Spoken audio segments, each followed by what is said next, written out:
Yo, what's up, guys? If y'all out there say what's up, let me know something. I know I said 7 o'clock, but today had to change a little plans around, so I said 8:30, so I came on a little earlier. See if anybody shows up or not. If not, it's all good.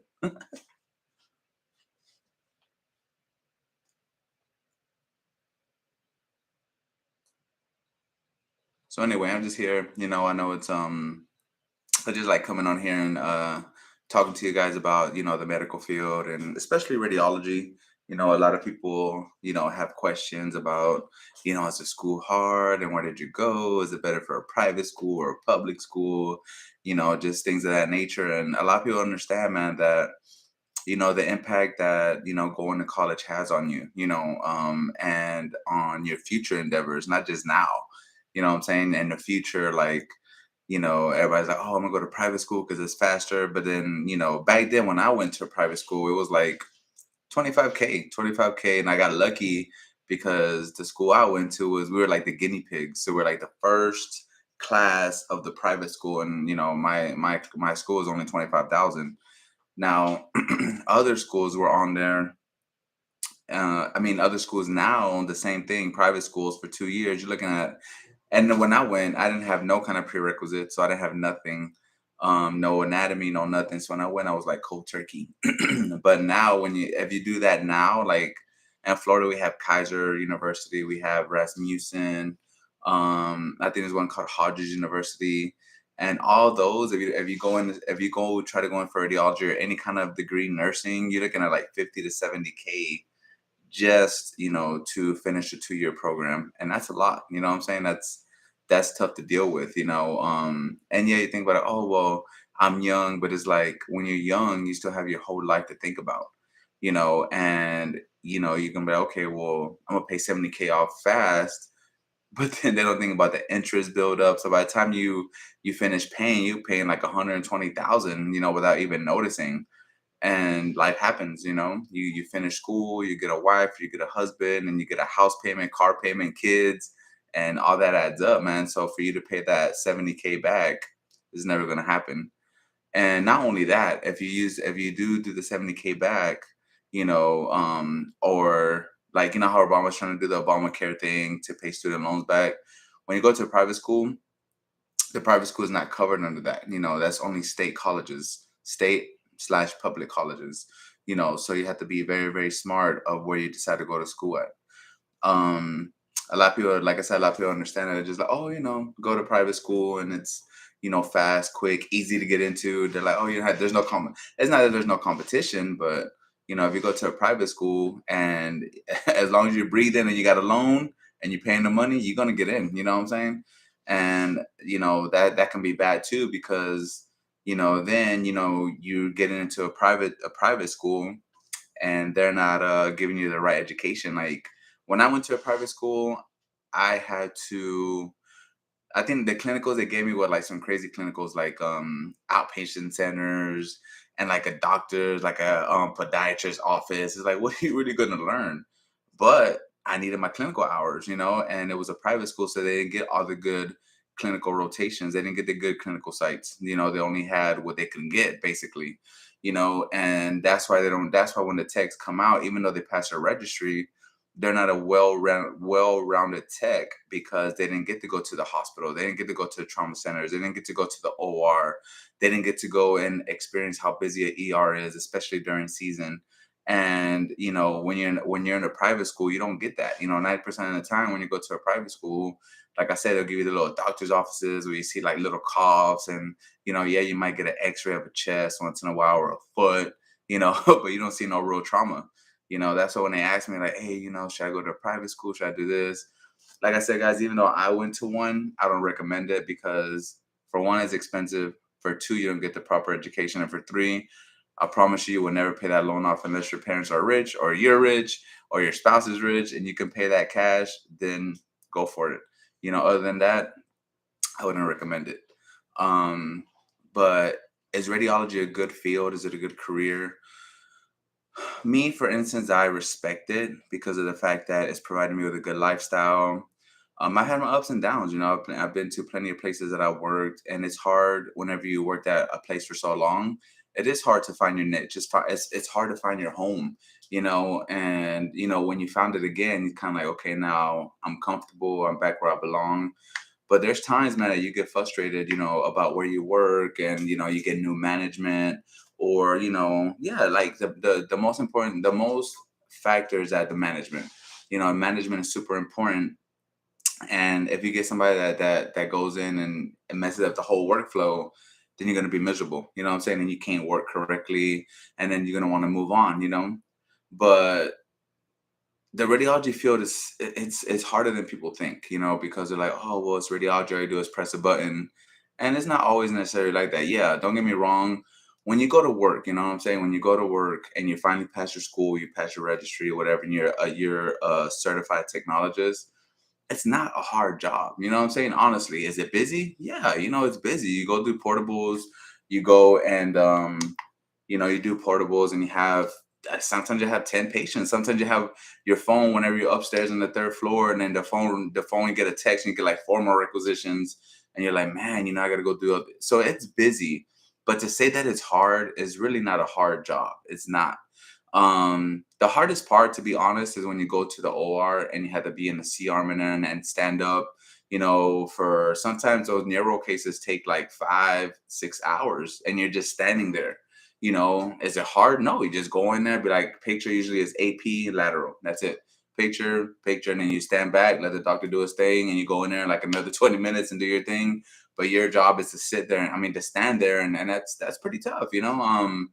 So I would say that's probably the hardest part of being a radiology tech is to be in the OR. The OR is no joke. It's pretty tough. And then sometimes, man, the doctors could be, they can be tough, man. You know what I'm saying? They can yell at you. They can be like, make you feel like you don't know what you're doing. And sometimes you need that guidance because you really don't know. Every surgeon's different. So you need that guidance of what they want and what they expect. But in the end of the day, man, it's like that's the hardest part, man. Doing portables and on the floor, doing ER patients all day, man. That's cake. I ain't gonna lie to you, man. I think working at McDonald's, working at Burger King, I think those are tougher jobs than being a radiology tech. To be honest, because they deal with a lot more than what we deal with.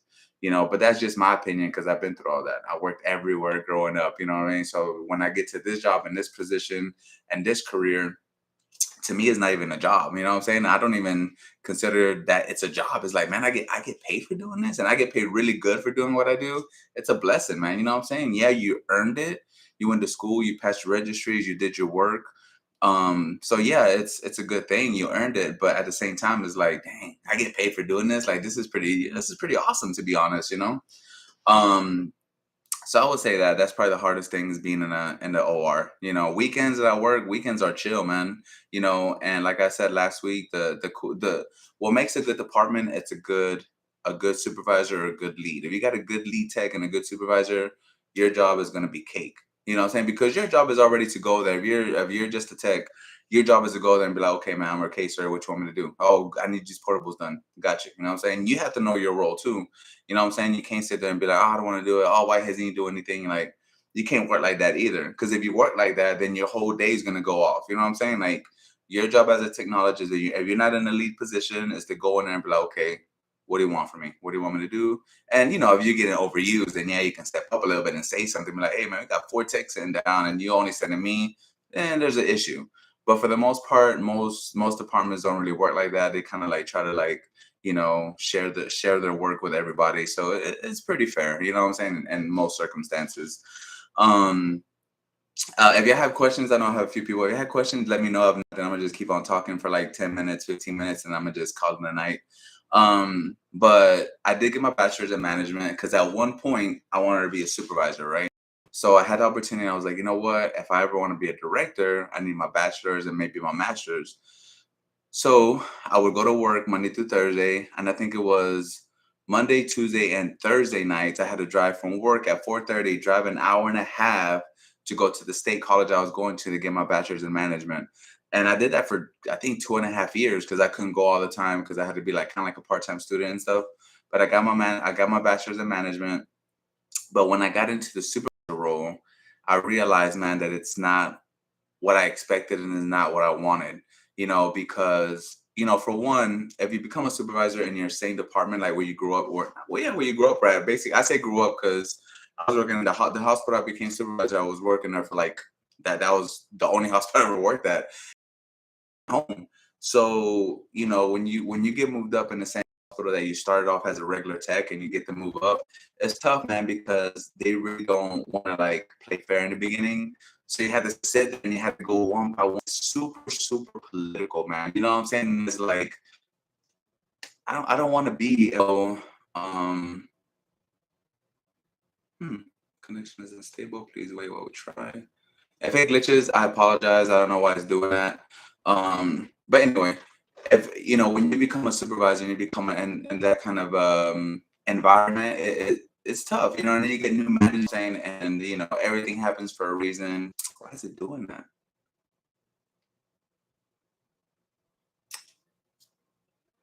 Again, I apologize. I don't know why it's doing that on here. Um, but if you listen to my videos and when you watch my shorts, I try to give you guys a little bit of motivation and a little bit of inspiration to do something, right? So this morning I dropped a short, and it's nice this afternoon, and I caught myself being in this predicament, right? And that's why I say, don't let your job determine your happiness, man. Because at the end of the day, your job counts you as a number, no matter what. I don't care if you're a director. Oh, I got a story on that. But I don't care if you're a director, a supervisor, or just regular tech. Do not ever let your job determine your happiness or your sadness. If you're at that point that you feel like, you go to work and like, oh man, I got to go to work, man. Like this sucks. Like this is not me. No, how can I say it? Like you have to take strategic steps to become happy and to do something different in order for you to get to where you want to be, man. And a lot of people don't understand that, so I'm gonna give you an example for myself because I've been through a lot, and just like a lot of people, you know what I'm saying. But this is my platform, so I'm gonna tell you, how I got to where I got to. So a year ago, I was struggling in the OR. Like I said, OR is a tough position, right? I was struggling in the OR, and to the point that they were like, "Look, if you don't get good in the OR," because I was a CT tech for a long time, so I didn't do OR. And the little hospital I was working at did OR like once a week. Now I'm gonna be straight up with you, and at that, it wasn't even nothing hard. It was like to remove a foreign body or to stitch something, but it wasn't nothing crazy. Now we do cystos, now we do neurology, knees, hips, shoulders, femurs, like we do everything, and it feels so good to know that I can do that. But anyway, they were like, look, before a year ago, they were like, look, if you don't get good in OR, man, we're gonna have to let you go. And for you to go through that, like it sucks. You know what I'm saying? It sucks to go through that. So what I did was like, you know what? I'm gonna sacrifice my weekends. I'm gonna work Friday, Saturday, and Sunday, and I'm gonna go to barber school Monday through Thursday. And I'm gonna predict and I'm gonna make my job, you know, um, pay for me for where I want to go, where I want to be. And that's how I started it. And now, man, I'm almost halfway done with barber school. And I'm almost halfway done with barber school, and now when I get done, I won't have to let a job determine my revenue. My job is not going to be like, oh, if you get fired or you quit or whatever the case may be, that doesn't mean I'm not going to make money. So you have to look out for yourself at the end of the day, man, because companies don't really care about you like that. Don't ever think that a company cares about you to the degree like if you quit, that all everything's going to break down. No, it doesn't work that way. You know what I'm saying? So you have to look out for yourself and do something that makes you happy, do something that's going to make you some kind of money, and you don't have to depend on a job like that. Don't ever put yourself in that predicament. So anyway, guys, that's my little story. I know it's Wednesday. I know it's a lot of people don't get on here because they're busy. I know my internet had a little bit of issues, but whoever stayed here, whoever came, whoever watches, thank you for watching. Thank you for supporting. Hopefully, you subscribe, like the video, share, whatever you got to do. And we'll try this again next Wednesday and see what happens. Anyway, guys,